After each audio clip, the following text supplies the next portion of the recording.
बहुत सारे लोग समझते हैं कि कीवर्ड रिसर्च या एसईओ या डिजिटल मार्केटिंग सिर्फ उन बिजनेसेस के लिए है जो ऑनलाइन बिक सकते हैं। बहुत सारे लोग जो फिजिकल बिजनेसेस रखते हैं उनको लगता है कि एसईओ या मार्केटिंग उनके लिए नहीं है।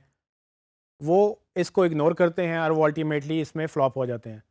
तो इनमें से एक केस स्टडी मैंने ली है डेंटिस्ट की। फॉर एग्जांपल अगर एक डेंटिस्ट को आप इमेजिन करें तो डेंटिस्ट के पास जाना पड़ता है अपना इलाज करवाने के लिए। लेकिन क्या डेंटिस्ट के लिए डिजिटल मार्केटिंग एक बेहतर ऑप्शन हो सकती है? क्या वो अपना बिज़नेस ग्रो कर सकता है डिजिटल मार्केटिंग की वजह से? क्या एसईओ में लोग उसको आइडेंटिफाई कर सकते हैं कि अच्छा डॉक्टर कौन-सा है? क्या सर्च उसकी ब्रांड बिल्डिंग में, उसकी रिकग्निशन में उसको हेल्प कर सकती है या एक्विजिशन में उसको हेल्प कर सकती है? अल्टीमेटली ये वो सारे सवाल हैं जिसका जवाब अभी हम फाइंड आउट करेंगे। इन शॉर्ट मैं आपको ये बताता चलूँ कि बिज़नेस चाहे कोई भी हो, आपको डिजिटल पे सब सर्च कर रहे हैं और उनमें वो बिज़नेसेस भी हैं जो डिजिटल पे चलते हैं और वो बिज़नेसेस भी हैं जो डिजिटल पे कभी जिन्होंने शायद सोचा भी नहीं था। तो डॉक्टर्स एक ऐसी कैटेगरी है जो कि समझते हैं कि उनके पास कस्टमर चल कर आता है, और इस तरह से बहुत सारे बिज़नेसेस और भी हैं जिनको ये लगता है कि कस्टमर हमारे पास चल कर आता है और उसको डिजिटल मार्केटिंग की क्या ज़रूरत है, या हमें वेबसाइट की क्या ज़रूरत है, या एसईओ में हम क्यों इन्वेस्ट करें जबकि हमारा कस्टमर हमें खुद कॉल करता है। अभी हम आइडेंटिफाई करेंगे कि क्या डेंटिस्ट या इस जैसे और बिजनेसेस, उनको गूगल से कोई हेल्प मिल सकती है या उनको डिजिटल मार्केटिंग या एसईओ से कोई हेल्प मिल सकती है, और अगर मिल सकती है तो वो कैसे?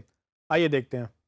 मैं दोबारा से गूगल एड्स पे लॉगिन करूँगा, उसमें कीवर्ड प्लानर टूल पे जाऊँगा और सबसे पहले मैं सर्च करूँगा डेंटिस्ट। अगर मेरा डेंटिस्ट का बिज़नेस है तो मैं एक्सपेक्ट करूँगा कि लोग डेंटिस्ट लिखकर ही मुझे सर्च करेंगे। तो हम ये देखेंगे कि सबसे ज़्यादा डेंटिस्ट में क्या सर्च होता है। जैसे मुझे रिज़ल्ट आया तो आप देख सकते हैं कि उसमें काफ़ी ज़्यादा सर्चेज़ हैं। इसको मैं अगर सॉर्ट कर लूँ हाईएस्ट टू लोवेस्ट, तो टीथ वाइटनिंग सबसे ज़्यादा सर्च हो रही है पाकिस्तान में इस वक्त डेंटिस्ट के लिए। तो 1000 से 10,000 लोग, ये वो लोग हैं जो टीथ वाइटनिंग चाहते हैं। उसके बाद crown, toothache, braces, dentist games, veneers, teeth braces, ये सारे कीवर्ड्स हैं जो सर्च हो रहे हैं। तो इसमें से डेंटिस्ट गेम शायद ऐसा कीवर्ड है जो कि मे बी एक डेंटिस्ट से रिलेटेड ना हो, मे बी ये मोबाइल ऐप्स या मोबाइल गेम्स के रिलेटेड है। तो हम इसको क्या करेंगे, हम इसको फर्दर एक्सप्लोर करने के लिए डाउनलोड कर लेंगे और मैं मज़ीद चाहूँगा कि हम मज़ीद कीवर्ड सर्च करें।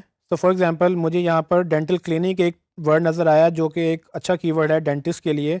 हो सकता है लोग डेंटिस्ट लिख के डेंटिस्ट को ना सर्च करें, वो डेंटल क्लिनिक लिख के डेंटिस्ट को सर्च करें। तो हम इसको कीवर्ड को एक्सपैंड करेंगे। कीवर्ड रिसर्च को एक्सपैंड करने के लिए मैं डेंटल क्लिनिक सर्च करूँगा और देखूँगा कि इसके अगेंस्ट हमें क्या रिज़ल्ट आता है। जैसे ही मैंने डेंटल क्लिनिक लिखा, टॉप पे मुझे अभी भी डेंटिस्ट मिल रहा है, लेकिन उसके नीचे शायद डेंटल टेक्नीशियन, डेंटल ट्रीटमेंट, ये सारे वो कीवर्ड्स हैं जो मुझे गूगल दिखा रहा है। तो इसको भी हम डाउनलोड कर लेंगे ताकि हमें पता हो कि कितने लोग ये सर्च कर रहे हैं। फाइनली जैसा कि हमने देखा कि टीथ वाइटनिंग एक इम्पॉर्टेंट टॉपिक है, तो अगर मैं teeth whitening as a keyword ही सर्च करूं और देख लूँ कि टीथ वाइटनिंग करवाने वाले लोग टीथ वाइटनिंग को सर्च करने के लिए और क्या क्या लिखते हैं, तो मैं उसको सर्च करके देख सकता हूँ कि इसके अगेंस्ट गूगल क्या क्या मुझे शो करता है। तो गूगल के नज़दीक अगर आप टीथ वाइटनिंग सर्च कर रहे हैं तो वो ऑडियंस प्रायली wisdom teeth, veneers, tooth pain, crown या बाकी चीज़ें भी इससे रिलेटेड सर्च करेंगे। तो टीथ वाइटनिंग में टीथ वाइटनिंग टिप्स भी लोग सर्च कर रहे हैं और उसके बाद नेचुरल टीथ वाइटनिंग जैसे टोटके भी सर्च कर रहे हैं। तो अगर आप एक डॉक्टर की वेबसाइट हैं तो आपको कोई हर्ज नहीं है कि आप जो टिप्स जो लोग ढूंढना चाह रहे हैं वो आपकी वेबसाइट से ही वो ले लें, क्योंकि अगर वो आपसे ठीक करवाने आएंगे दांत, तो अगर ये भी पॉसिबिलिटी है कि वो पहले आप पे ट्रस्ट बिल्ड करने के लिए आपके ब्लॉग को पढ़ें, आपके आर्टिकल्स को पढ़ें, और उसमें देखेंगे कि आपको कितना पता है अपने फील्ड के बारे में और आप कितना बेहतर जानते हैं। जब वो आपकी टिप्स पढ़ेंगे तो मे बी पॉसिबिलिटी है कि वो आपसे आगे इलाज भी करवाएंगे। तो इसको भी मैं डाउनलोड कर लूँगा।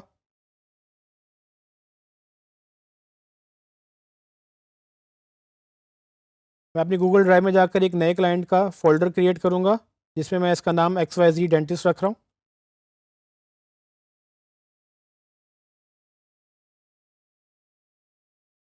इसके अंडर मैं कीवर्ड रिसर्च का फ़ोल्डर क्रिएट करूँगा और उसके अंडर मैं डिफरेंट फ़ोल्डर क्रिएट करूँगा उनके कीवर्ड से रिलेटेड। सो डेंटिस्ट और डेंटल क्लिनिक ऑलमोस्ट एक ही चीज़ को सर्च करने के लिए 2 डिफरेंट टर्म्स हैं, तो मैं उनको पॉसिबल ये है कि एक ही जगह पे लिख लूँगा। तो डेंटिस्ट का मैंने एक फ़ोल्डर क्रिएट कर दिया और उसके बाद मैं टीथ वाइटनिंग जो कि एक सर्विस है, उसका फ़ोल्डर बनाऊँगा और मैं इन फ़ोल्डर्स में वो फ़ाइलें अपलोड कर दूँगा।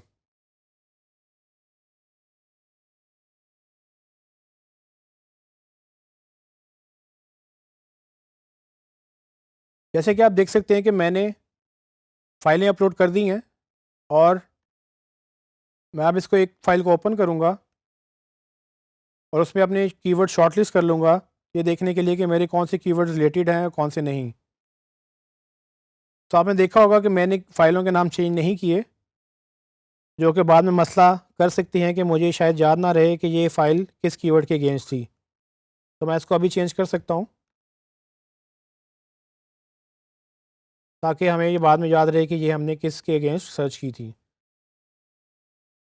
तो सेम वही प्रैक्टिस करेंगे जैसे कि हम पहले करते आ रहे हैं। इसको हम ऑर्गेनाइज़ करने के लिए फ़िल्टर्स लगाएँगे। फ़िल्टर लगाने से पहले हम एक कॉलम और क्रिएट कर लेते हैं और उसको नंबर असाइन कर लेते हैं। नंबरिंग करने से फ़ायदा ये होता है कि आप सॉर्टिंग दोबारा कर सकते हैं, जैसे कि ये डिफ़ॉल्ट सॉर्टिंग में थी। इसको मैं फ़िल्टर लगाने के बाद मिनिमम सर्चेज़ को मैं हाईएस्ट टू लोवेस्ट सॉर्ट करूँगा, ताकि सबसे ऊपर वो कीवर्ड्स आ जाएँ जो सबसे ज़्यादा सर्च हो रहे हैं। डेंटल क्लिनिक मुझे एक अच्छा कीवर्ड लग रहा है, क्योंकि पॉसिबिलिटी है कि जो डेंटिस्ट के पास जाना चाह रहा है वो डेंटल क्लिनिक सर्च करेगा। डेंटिस्ट भी एक अच्छा कीवर्ड हो सकता है, लेकिन ये बहुत ब्रॉड, बहुत एक शॉर्ट टेल कीवर्ड है और इसमें काफ़ी वेरिएशंस आ सकती है। सो इसको हम प्रायोरिटी पे नहीं रखेंगे, लेकिन इन फ्यूचर में भी समटाइम्स हम चाहेंगे इसको भी हम ऑप्टिमाइज़ करें किसी पेज के ऊपर। तो जैसे कि आप देख रहे हैं, डेंटल सर्जरी या टूथ एक्सट्रैक्शन, ये बड़ी स्पेसिफिक कीवर्ड्स हैं और बड़ी स्पेसिफिक सर्विसेज हैं, जिसके अगेंस्ट एक नया पेज बनाया जा सकता है अगर ऑलरेडी एग्जिस्ट नहीं करता। और आप उनके ऊपर जब कोई टूथ एक्सट्रैक्शन सर्च करें, तो अगर आप ये सर्विसेज ऑफ़र करते हैं या आपका क्लाइंट जो कि एक डॉक्टर होगा वो ये सर्विसेज ऑफ़र करता है, तो वो इस पे ट्रैफिक लेकर इस पे कन्वर्जन ले सकता है। कुछ लोग dental clinic near me search करते हैं। ये नियर मी एक बड़ा इंटरेस्टिंग टॉपिक है। इसको मैं अभी आपको एलेबोरेट करता हूँ, क्योंकि ये गूगल का एक आर्टिफिशियल इंटेलिजेंस जो है उसको ट्रिगर करता है। सो नीचे अगर आप ड्रिल डाउन करते जाएं, तो आपको काफ़ी ऐसे कीवर्ड्स मिलेंगे जिन पे आप नए पेजेस बना सकेंगे, जिन पे आप कीवर्ड्स आप देख लेंगे कि कौन से कीवर्ड्स किस पेजेस पे जाने चाहिए। और अल्टीमेटली हम ये सेम वही एक्सरसाइज रिपीट करेंगे जो हमने बाकी ब्रांड्स के साथ की थी, क्योंकि कोई भी बिज़नेस अगर आप लेके चल रहे हैं तो उनके लिए सबका एक प्रोसीजर, कीवर्ड रिसर्च का, उसको शॉर्टलिस्टिंग का, सब एक ही है। आपने सारे कीवर्ड्स उनके बिजनेस गोल से लिंक करने हैं, ताकि उनको सेल्स जनरेट हों, और जब उनको सेल्स जनरेट होंगी तो उनको बिज़नेस मिलेगा, उनको बिज़नेस मिलेगा तो आप ज़्यादा पैसे कमाएंगे, अल्टीमेटली आपकी जॉब्स रहेंगी। और अगर ये आपका अपना बिज़नेस है तो ऑफ कोर्स आप खुद भी इसको ग्रो कर सकते हैं अपने बिजनेस को। जैसे कि आपने देखा इस एग्जांपल में हमने डेंटिस्ट के लिए कीवर्ड शॉर्टलिस्ट किए। इसको आप मज़ीद एलैबोरेट कर सकते हैं, मज़ीद सर्विसेज के लेते हुए आप मज़ीद एक्सपेंड कर सकते हैं।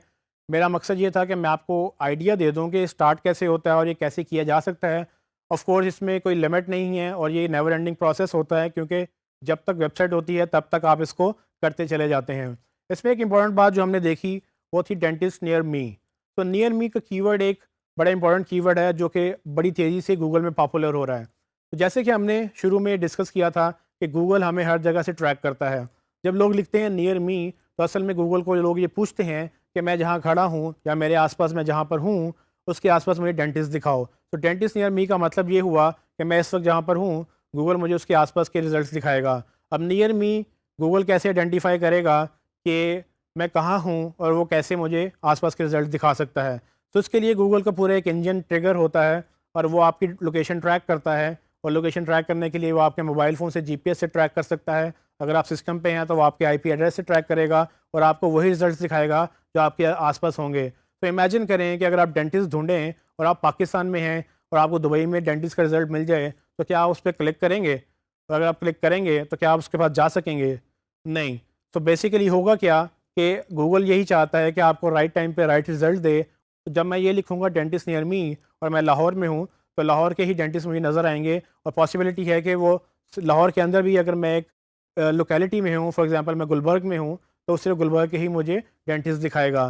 सो इटसेल्फ एक ये कीवर्ड बन गया। लेकिन नियर मी सिर्फ कीवर्ड नहीं है, ये बेसिकली एक एल्गोरिदम है गूगल का, जिसके तहत वो ये लॉन्च करता है कि वो आपको पहले ट्रैक करेगा कि आप कहाँ हैं, उसके बाद वो बिजनेस को ट्रैक करेगा कि इसके आसपास बिजनेसेस कौन से हैं, और यहाँ पर गूगल मैप से वो डेटा लिंक करेगा और गूगल मैप्स के रिजल्ट्स भी दिखाएगा और गूगल के रिजल्ट्स भी दिखाएगा। तो अल्टीमेटली आपको वो रिजल्ट्स मिल जाएंगे जो आप ढूंढ रहे हैं।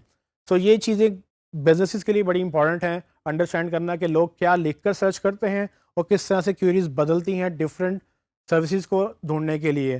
तो जो ब्रांड या जो बिज़नेस इन कीवर्ड्स को कैप्चर कर लेगा, अच्छी तरह से डिमांड को कैप्चर करेगा, तो वो ज़्यादा पैसे बना सकेगा।